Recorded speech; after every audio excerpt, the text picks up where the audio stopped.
if Prince Harry has any residual feelings of duty towards the family that nurtured him, he should take urgent steps to distance himself from this book, variously described as poisonous and vindictive, and he should repudiate what is said in it, because it is indeed poisonous.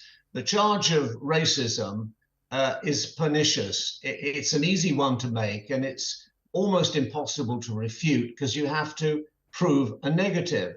And what Mr. Scobie has done in his book, even though he doesn't name the people involved, is to smear the whole of the royal family. Now, before Piers last night, I, from informed people, gave me 6 different names, all of them wrong. So that is what has happened. He has effectively smeared a large number of very, very good people who do tremendous public work in this country. And it is quite disgraceful because there's no reason for it. There's no evidence for it. And Mr. Scobie says that he didn't name them for fear of libel action. Well, I've been around quite a long time. I can never remember any royal personage taking action in the royal courts of justice for libel, and I think it's most unlikely that they ever would. Perhaps he wishes to wound, but fears to strike, which I think is the mark of a not very nice person. Michael, there's so much that I want to say to you, and I appreciate we haven't got a lot of time. We have to be really honest.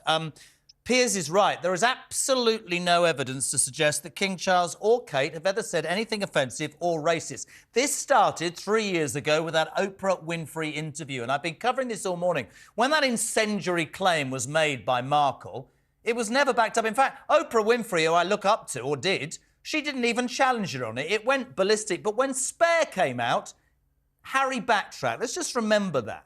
Endgame then comes out this week, and everybody went, oh, is it true? Piers pointed out something, I don't know if you remember this, that it said in the book, he said, I know it's lies, because it said in the book that the night I walked from Good Morning Britain, that Queen Camilla rang me and said, well done. He said, listen, I'd tell you if Queen Camilla rang me, he would. We know him. That was a lie, and so dodgy ground. Then we get this farce, Michael, about how the Dutch version in Holland has got these 2 names. So, of course, online, huge speculation. Piers' point, which I absolutely stand with him on, is with the advent of online stuff, everybody was talking about it. This does nothing for the reputation of the royal family. You started by almost answering my next question.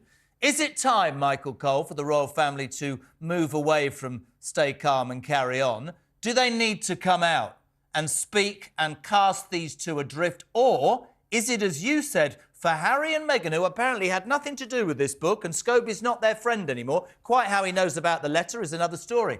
Is it for them or the royal family to speak next, Michael?